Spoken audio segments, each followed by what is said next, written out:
welcome to the Third Degree Masonic Podcast, where we are always on the level. We're your hosts. I'm Brother Samuel. I'm Brother Ryan. And we're just a couple Masons trying to find our place in this fraternity. So, Sam, as we kind of sit here and wait for Gabe to kind of finish up at work and whatnot, I figured, hey, let's do a little special episode and maybe we'll release it one day. Maybe it'll just sit in the archives and just never be released to the public. But, figured, hey, what else are we going to do? Sit here and twiddle thumbs? Hey, we're productive. No one can ever say that we're not productive. Yeah, so... very simple questions. There's only 40 of them, so... 40. Okay. Yeah. Uh-huh. I'm thinking this episode should be about 30 minutes. No. I only thought of 4. This is still somewhat of a work in progress, but figured, hey. So, if you're ready, I'll just get right into the questions. And if I'm correct here, this episode is more about podcasting in general. Yeah. It's a little bit... So, obviously, we've put you in the hot seat. Right. We've put me in the hot seat. We haven't put Gabe in the hot seat as of recording this episode, but maybe we will. And I thought, there's one other person/item that won't be able to answer because it's an inanimate object, but we should probably put it in the hot seat, and that's the actual podcast.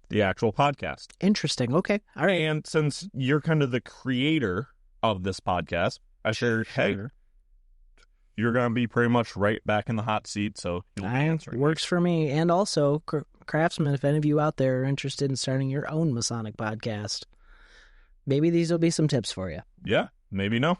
So, first question. So, Samuel, in doing all the research for this podcast, what did you find? What website, guy, friend, paper, whatever, that helped you understand what it takes to make a podcast? I mean, anyone and everyone can go to Best Buy, Target, Amazon, wherever, and purchase a recording software and just start going at it. But it seemed like right out of the bat, or the gate, or however you want to say that phrase, you knew what you wanted to do with this podcast. You knew how you wanted to do it, and with the people you wanted to do it with. So give us a little background about the process you did prior to the Third Degree Masonic Podcast ever recording its first episode. Okay, so we've talked about this a couple times in our previous episodes, and we know how we got the idea for doing the show. Yes. Gabe giving me some crap, and I came back to it. My thing is I did not want us to be another cliche of being those guys that had a podcast, right? Mm-hmm. We all know those guys. We also know, as much as I love our podcast brethren, there are a bunch of us out there who wanted to make sure that what we were doing was worthwhile of putting out there. Why waste our time if it's just us screaming into the microphone? So I spent about 6 months studying everything I could find. I will tell you that YouTube was my best friend. Okay. There are so many podcast resources on YouTube. It can be as difficult or as easy as you want it to be. How crazy do you want to make this? Do you want to sit on a website that, you want to buy all this software and learn to, manually change everything and fix everything and edit everything? Or do you want to have it as easy as you can like we do and, everything's very simple? I'm not a audiophile, Okay. I work in the medical field, so I wanted it to be as easy as we could do. Believe it or not, we started off with one microphone that I bought at Guitar Center for $50. Yep. And my laptop, and we started everything with that. But very quickly we figured out that wasn't what we wanted to do. So then we went with our new setup, which is the Pod Track, a couple $100, and some $50 microphones we got off Amazon, and I think they sound pretty good. Yeah. Yep. And everything fits in a suitcase, and we can take that anywhere we want to go. So YouTube was probably my best friend in figuring out how to go about things, and there's a million ways to go about it. Mm-hmm. You could spend as much or as little money as you wanted to. Obviously, I would say we probably started off in the mid-ground. We started off with like a $50 microphone and quickly figured out that This is Yeah. probably what we should have done from the get-go. We should have just committed Yep. to that. I think our initial episodes would have sounded so much better. Yeah. Um, Because I do know going back to some of those and listening to, I'm like, it's so we do painful. this in a pool? It's so painful. But this- the microphone was trying to pick up mine and Gabe's voices at the same time, Yeah. and it just, there's along only with so much. all the ambient Everything. sounds. So Yep. that was with that section. And, you don't have to have some big fancy studio. You don't have to have, it is the dream to turn my basement into the Third Degree studio. Yeah. We're not there. But also, I love our little setup that sits in a suitcase because we literally could just pack a bag and go. I mean, hell, you and Gabe went to Grand Lodge. Yeah. And all you guys had was the backpack and the briefcase. Yeah. It's cool. We went and we were out the door. Yep. I mean, it took us 15 minutes. And it's the same exact equipment that we're doing right now. Correct. Sitting in our lodge room, just sitting here shooting the shit. Yeah. And it works well for us. Okay. And I think in the future, if we did decide to expand and get bigger, I might invest the money in the cameras and the big fancy equipment and turning my basement into a studio. We would still probably use this same equipment for traveling because it's so perfect. Yeah. But we know how it works. It works perfectly. which is what you want. Yep. But as for that was the best part. As for resources, so when we started everything, I had a plan. I had a plan of what I wanted it to be. We picked a name. We spitballed a few of them, but Yeah. I had my list. I went from that to trying to design our logo. Fiverr.com, I swear. Just go on there. You tell the guys what you're thinking, what you want, and they'll make it happen. Luckily for us, I have one of my motorcycle club brothers is a artist, and he does custom paintworks. Okay. Punstripers Paintworks. And I was kind of telling him an idea of what I was thinking, and he drew up this like really cartoony hand-drawn sketch. One of these days I'll post it on our Facebook page. But that was the inspiration. I sent this to this guy in Fiverr, and I think he works in like Indonesia or something like that. And he turned it into the logo you see today. Okay. So, I took a doodle and he turned it into what we've got. And I used him again for our rebrand when we added you to it. And Yeah. it cost me $80. Okay. So that's not too bad. I didn't have to do a whole lot of that work.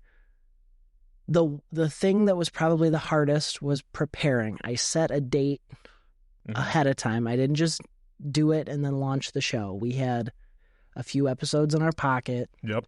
We had the Facebook page. We had all of that already. Yep. So we tried to do this in the most professional manner that we could, because I think Masonry deserves that. Yeah.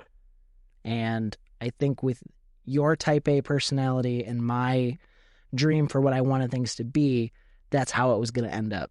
Yeah. I don't think you and I could have put something out that was a little bit more free flow. Yep. We were really blessed that Brother Jim Hall from The Traveling Man reached out to us, and we had that sit down with him, and he really helped us avoid a lot of the pitfalls. Yeah. I remember coming to Lodge that Saturday. And we talked to him for like 3 hours. Yeah. I mean, he took 3 hours out of his Saturday before his kid's football game. I remember we were in the dining room, and for whatever reason, we could only get one plug in the dining room to work for your laptop.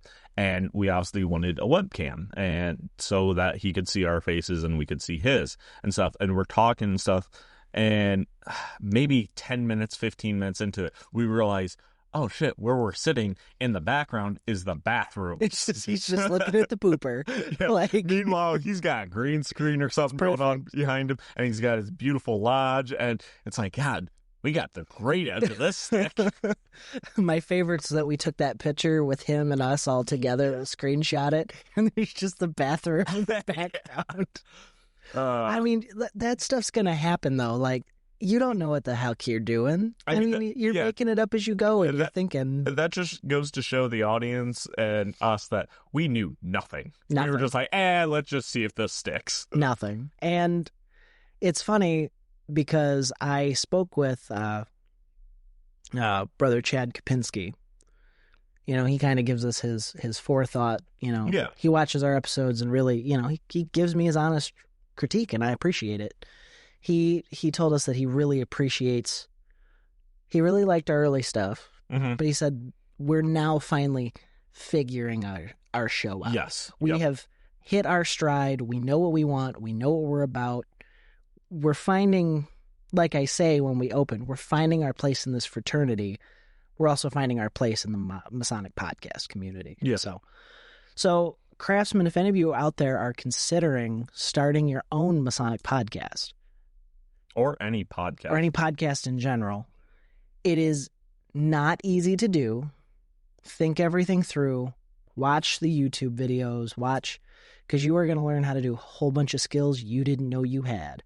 Marketing, graphic design, product placement, you know, making business cards and stickers, reaching out, making, you know, scheduling.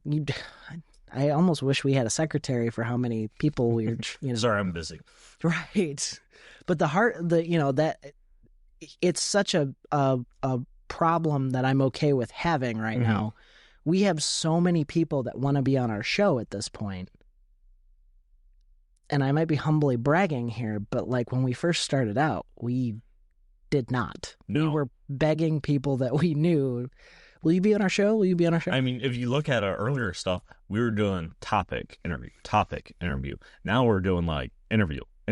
Oh, hey, we're talking about this, brother. Hey, let's talk about this topic real fast. Oh, hey, here's 3 more interviews. Because we just have people lining up, calling, hey, I want to be on your show. Hey, messaging, hey, I want to be on your show. I got this really cool topic that I'm really interested in. Hell, some of the people that we've interviewed or talked with before is like, hey, you might come back. Yeah, it's been a year. You want to have a second episode with us? And plus doing stuff with the other podcasters. That is that's another crazy one. But yeah, I strongly recommend, if any of you are thinking about starting a podcast, especially a Masonic podcast, find one of us in the podcast community to help you.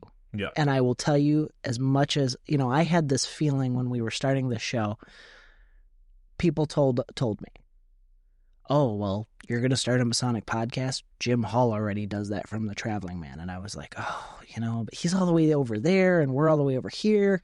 Just because one brother does it doesn't mean right. You can't. So and we, you know, that was kind of, I was like, well, maybe if we approach this properly, if I send him an email, let him know that we're coming out and, you know, promise not to step on his toes and that I'm not going to poach his people or his content or do what he does. We're going to be different. And he was like, yeah, no, happy. Saw you guys exist. Happy to have another one. How can I help? Let me help you. Let me call. Like, we are more than happy to help you, especially now that I know what I'm doing now a little bit better. I am happy to help anybody that's trying to start this journey because we are all doing this together. We are all ultimately trying to make Masonry more accessible to the outside world or to each other. And, so get a hold of us if you need help. If you're thinking about doing this, I, for one, am definitely willing to help you out. But just know that I'm going to have a million questions for you of why, where, and how, because if I'm going to help you, I'm going to make sure you succeed. That's good. That's good. So I think I probably touched on a couple more. Hopefully I didn't interfere with any other questions. Good. These may be a little bit repeats, but hey, question 1 done. We're a quarter of the way through, Sam, and it's already been 15 minutes. Look at that. Wow, look at me. I can talk. So question number 2.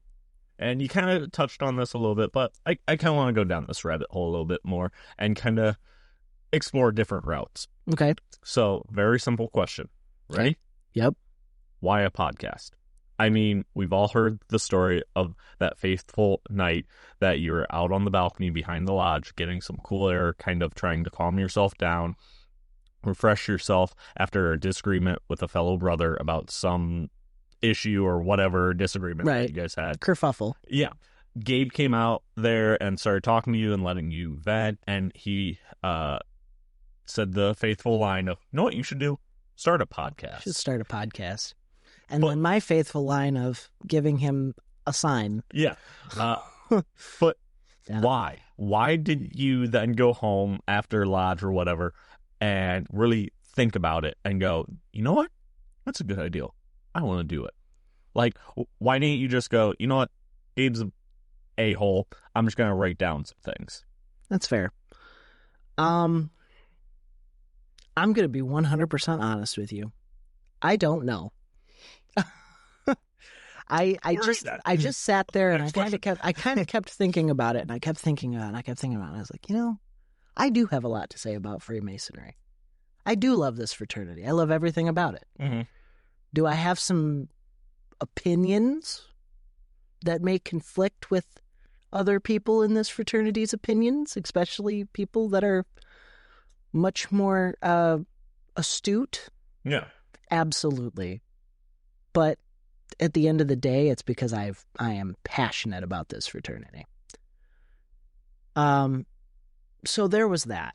Okay. The other fun part of it was the idea that we are doing these interviews to record history. We talk about the Masonic record, Masonic history, that your name will be left in the records of Freemasonry forever. Yep. When you die as a Freemason, at least in the state of Ohio, you are given your final rites. They call your roll, and your certificate is passed to your next of kin that says when you were raised, initiated, and passed, and when you passed away, mm-hmm. and that will be deposited into the records of Freemasonry for forever.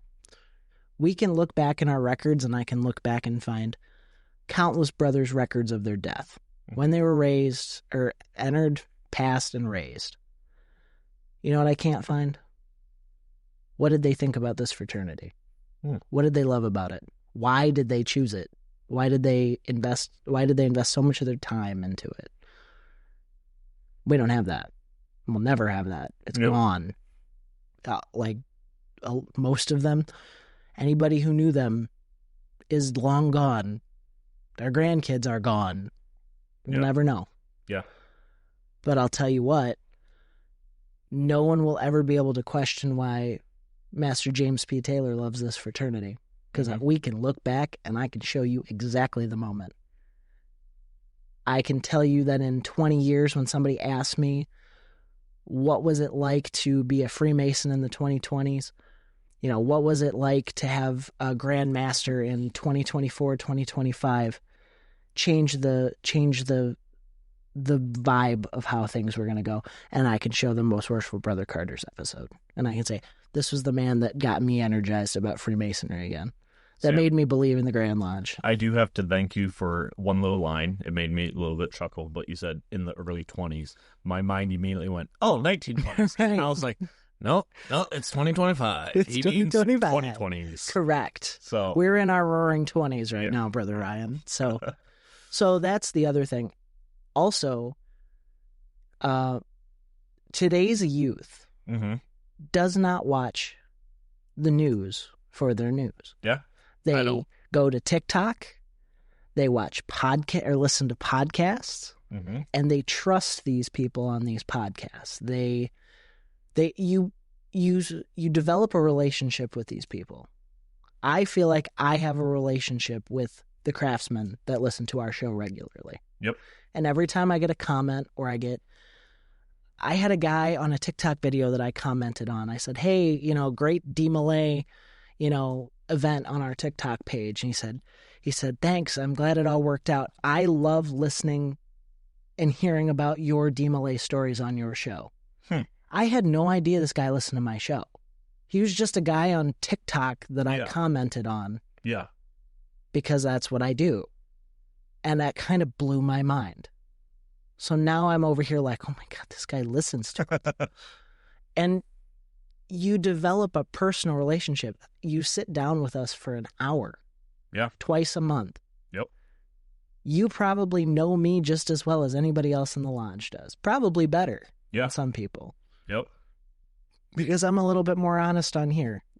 It's my show. If I want to say naughty words on it, I will. I can tell during lodge meetings when you have more to talk about, but you're starting to let the rebel Sam come out, the renegade. Yeah. And you just kind of sit down and you go, okay. Yeah, I can tell. Yep. Oh, there's about an hour episode right there.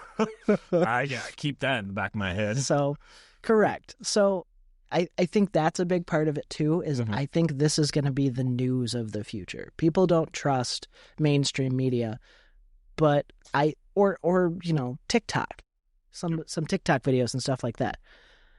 But they trust us. If they come and they listen to our episodes for an hour, twice a month, they trust us enough to get their Masonic education or knowledge that we too are learning. Yes. I think because we don't come at this show with the approach of we're telling you how to think. We're telling you what Masonry is. Yep. We're over here telling you that the stories of individuals. This is what we're learning. We're learning this with you. Yep. And we're taking this journey together. And it's something that you could only do in this medium. Yeah. So that's why a podcast. Okay. Nice answer. In the short term, I'm a narcissist and I love hearing the sound of my voice, which is a lie. I hate the sound of my voice. It's about 8 octaves higher on this microphone than it is in real life. Oh, trust me, when I have to listen to recordings, like when you send us, like, hey, here's the rough draft, can you guys listen to it? And I start talking, I'm like, shut the fuck up. Yeah, I hate it. I hate it. But, okay, so question 2 done. Halfway through. And we're about 22 minutes in. So Perfect. Very good. Third question. And this one's a little bit more for Gabe and myself, even though Gabe's not here right now. He's taking care of the little one. He'll be here shortly. Perfect. But, and you know me. I don't like to pat my own back. Sure. I like to have other people do that for me. Well, you are secretary, so that's kind of how it works. Every so often we need those. So we need a little pick-me-ups and whatnot, get us through the day and stuff. But third question for the podcast / you, Sam. Why us? Why did you decide to go with 3 hosts? I mean, after that faithful night, you could have told Gabe, hey, I'm taking your ideal and running with it, but it's my podcast. I'm doing it by myself. What made you think, hey, you know what? Not only do I want to do this with someone else, I want to do it with 2 other people. Because, as you know, everyone's got an opinion. Everyone wants to do it their way. I mean, you know me. Over the weekend, I put stained glass in the lodge without asking anyone. I was like, Just you know did what? It. I'm doing this weekend. Screw you all. As trustee, you are entitled to do so. And there's some choices that you enjoyed. There's some that we kind of talk a little bit about. Yeah. And then Gabe kind of does the same exact thing. Right. So why did you choose us out of all the brothers, all your friends, and also, I guess, a little easier to start off, why didn't you just do this by yourself with us on the sideline supporting you? That is an amazing question. So the first thing is why I went with 3. So there are things that I am really good at. Mm-hmm. There are things that I am not good at. There are things with my personality that are really good, and there are some things with my personality that can be a little bit abrasive and off-putting. I know that I am really good at getting people to warm up, get into the conversation. I can talk and get people, sitting on the mic. I'm the opener. I get them warmed up. I get them ready to go. But also, I'm also sometimes that rebel, and I have some opinions that are a little abrasive, and sometimes I say things that make me go, ooh, that's going to get me in trouble. Yep.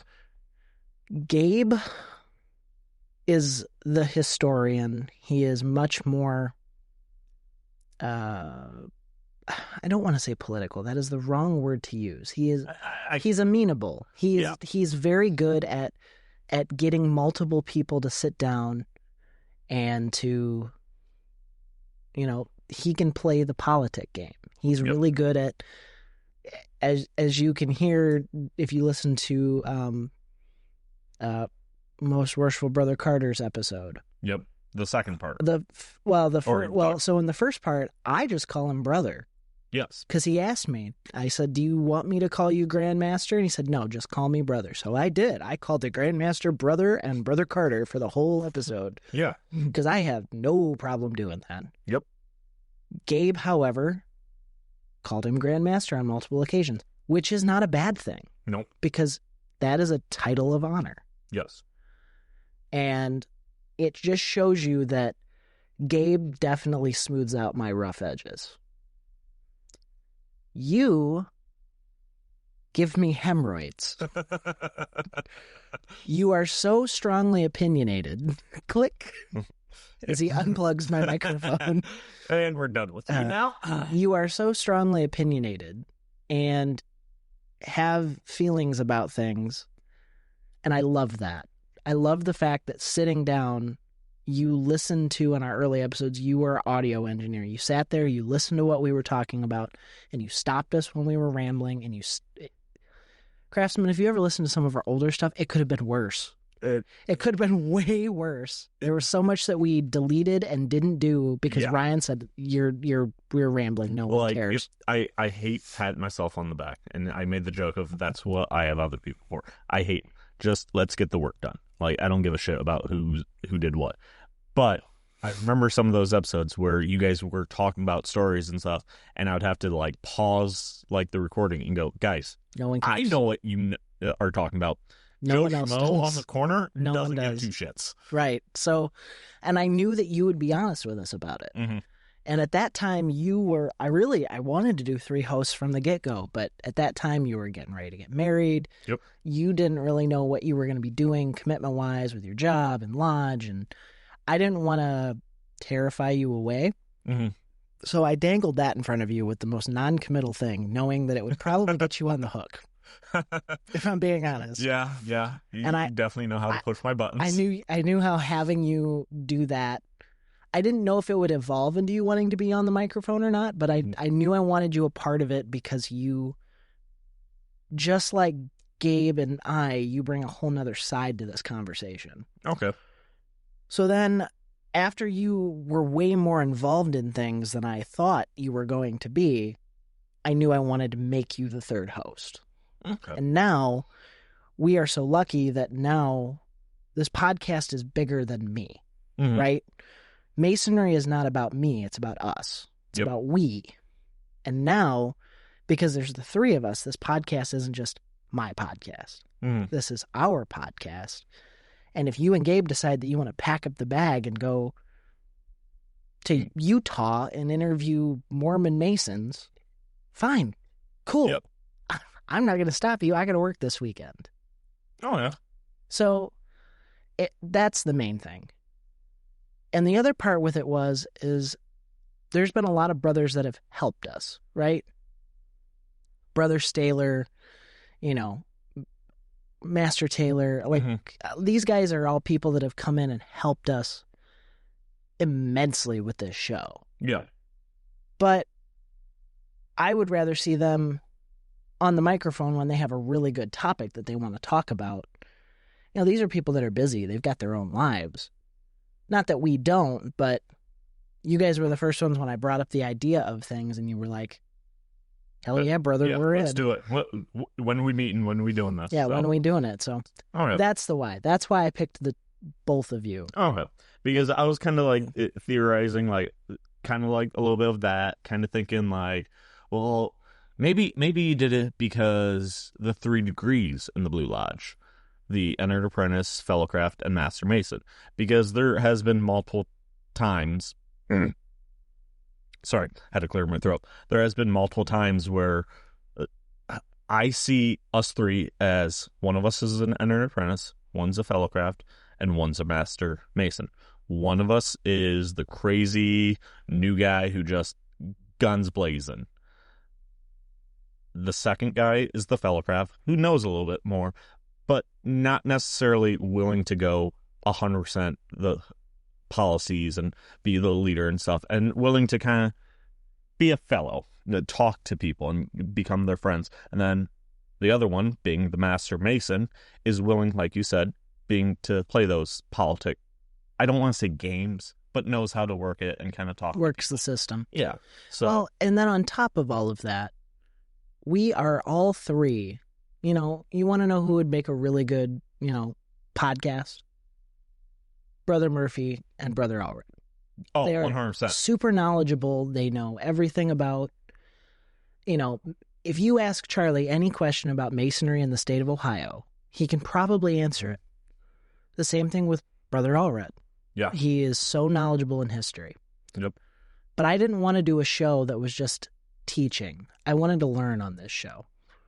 So I think I grabbed two of the most enthusiastic Masons that I know, that I see on a regular basis, that I could be proud to work with.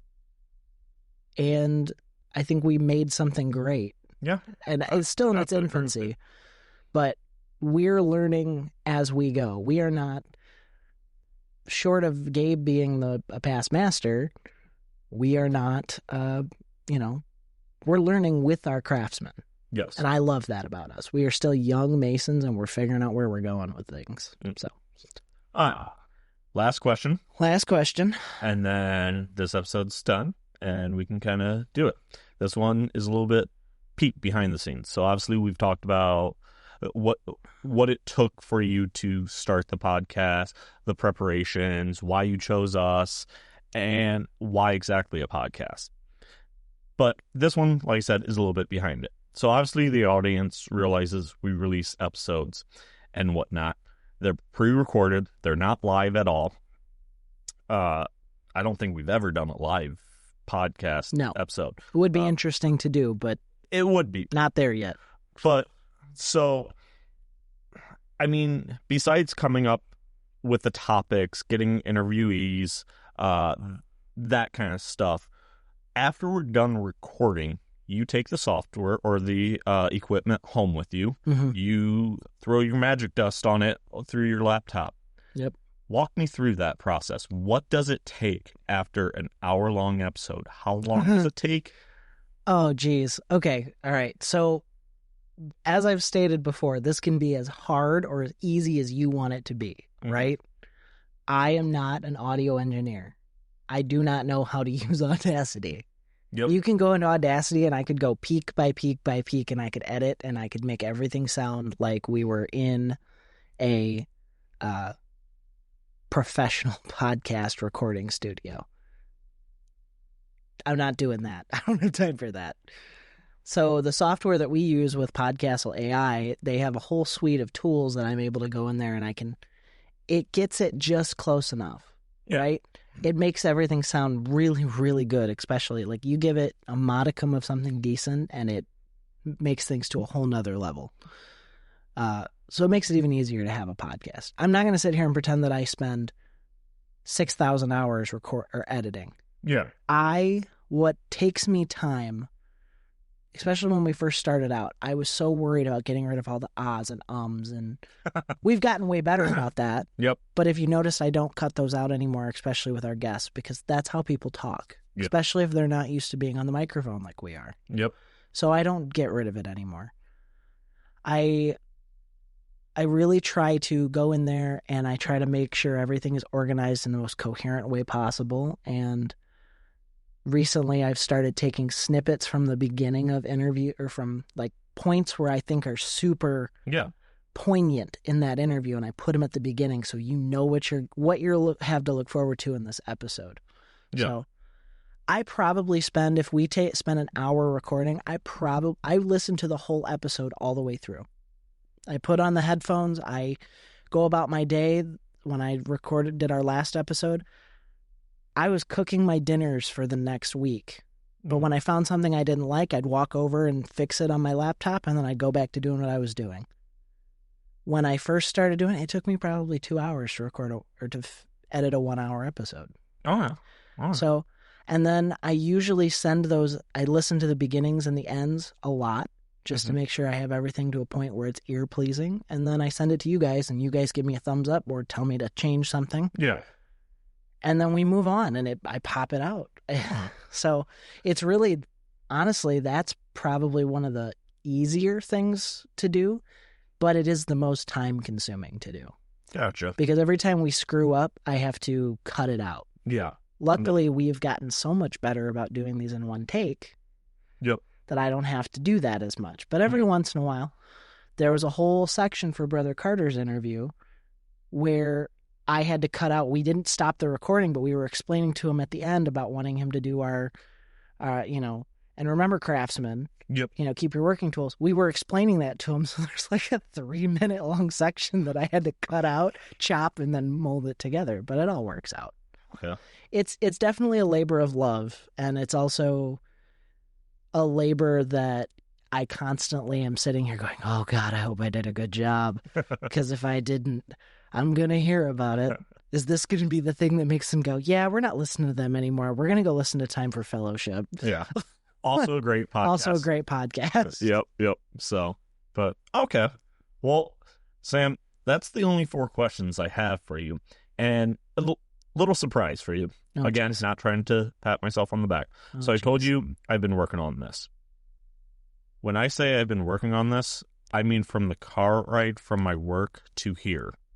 30 minutes, I came up with those 4 I love questions. it. See? In the car, driving here, I did voice to text, and I just, and I great. just said them.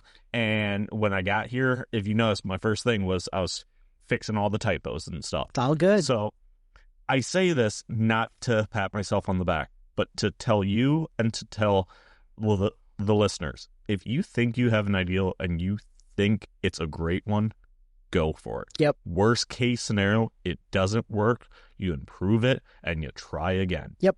Don't ever, like the Grandmaster said, if we just sit idle, it's going to fall apart. It all falls. Yep. Try something. Absolutely. Try, and try again. I 100% agree with you. So, Craftsman, this has been a fun side interview for you guys. Yep. We hope you enjoyed it, and we look forward to talking to you again real soon. And remember, craftsmen, Keep your working tools in order, and always be on the level.